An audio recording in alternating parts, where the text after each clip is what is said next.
Welcome to another asmareflects video. As always, it's been ages. Trying to balance your health, your relationships, your finances, and future goals can be challenging, given that you're doing everything in your capacity to improve your life.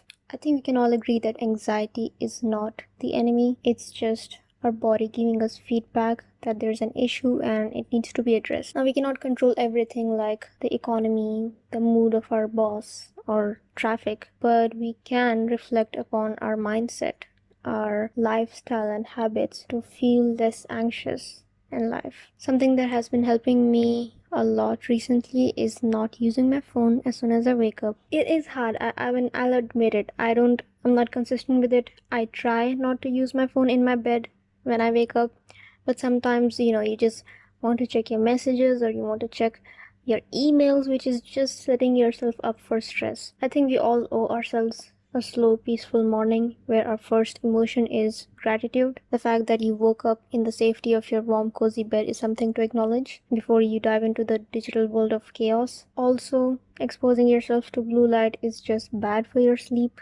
We all know that.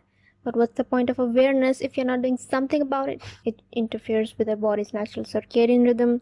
So we don't want that. Speaking of circadian rhythm, I recently came across the concept of chronotypes in a book called The Power of When by Dr. Michael Bruce. Chronotype is the natural inclination of your body to sleep at a certain time. In a 24-hour period, when do you feel the most productive and when do you prefer to sleep? There are 4 sleep chronotypes. There's bear, lion, wolf, and dolphin. You can take the chronotypes test online and find out which animal you are. Imagine being forced to stay awake and be productive during your least productive hours. That's exactly what school does to you. School or 8 to 5 jobs are not designed for everyone. It's not well suited for everyone. So people who are productive in the evening are much more challenged by the societal system because everything is designed to be done in the morning. We are all expected to be morning people. So understanding your chronotype will help you optimize your health, your productivity. You can schedule your projects, your workouts, your socializing, and sleep based on what works best for you. Now, I'm quite fascinated with the concept of Feng Shui.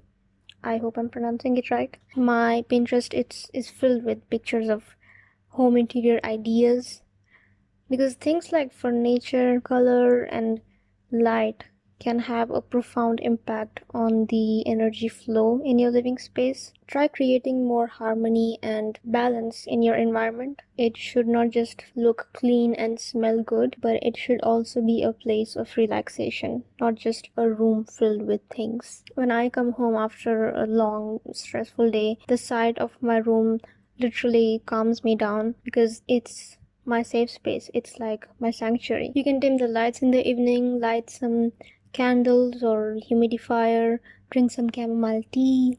These tiny rituals actually make a huge difference because a part of feeling at peace is to consciously create it. There are also certain foods that can help you feel less stressed and anxious because they reduce your cortisol levels. The entire gut-brain connection is bilateral, which means not only do your emotions impact your digestive system, but your diet also directly impacts your brain chemistry, hence your emotions. So you might want to look into what you eat because your relationship with your food plays a major role in the quality of your emotions. Eat out less, do some meal prepping, avoid things like refined sugar, processed meat, unhealthy fats. No wonder whole foods and organic food is now expensive and being healthy on a budget is a challenge, but it's a challenge worth pursuing if you care about the quality of your life. Now let's say you are in an anxiety slump right now, like you're in a rut and you just feel so anxious.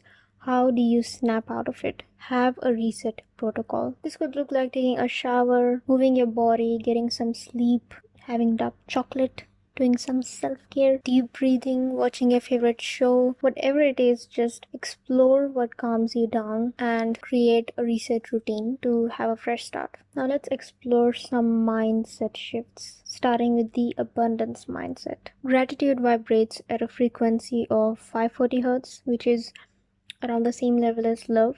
It's one of the highest frequencies you can be at. You can only be at one frequency at a time. So the more time you spend feeling grateful, the less likely you will be spending time feeling stressed out or anxious, which are the low frequency areas. Focusing on the plenty rather than the scarcity doesn't mean the problems of your life will magically disappear, but it will give you the clarity to look at things from a solution-oriented approach. It's easier said than done if you have been living in a lack mindset for a long time, but the more you practice it, the easier it gets, and you do get rewarded for it, both in this life and the next. This is where your relationship with your creator will be tested, because faith and hope are not just things that are nice to have. These are literally the antidotes to stress in this life. Another mindset shift that I'm working on is letting go of the good old perfectionism. I'm not entirely against perfectionism.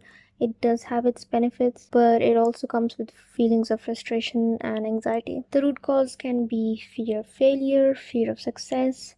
Maybe you care too much about everything, including the opinion of other people. As a perfectionist, you need to understand that there's always room for improvement, but you need to learn when to stop, or at least take a pause to protect your sanity and resources. When you're creating something, remember the concept of minimum viable product. Starting out with the most basic version using the current resources you have. Just publish the article, like post the video even if it's not your best, and then polish your craft based on the feedback you get. So the bottom line is, give yourself permission to be imperfect, because we all are a work in progress until we die. Be okay with being bad at something. Have hobbies, not just skills that you need to master. Play an instrument even if you're bad at it. Just do it alone so others don't have to go through the torture. Also, be more proactive about celebrating small victories. Like, acknowledge the times that you pulled yourself out of a dark mindset, all the times that you did not let your emotions control you, the times that you loved your body instead of hating it. No one knows your struggles more than you, so no one can acknowledge it better than you. That's all for this video. Thank you for watching. I wanted to make it very simple and doable for people who are struggling with anxiety. I wish you peace, joy, and clarity. I'll see you in the next video. Bye bye.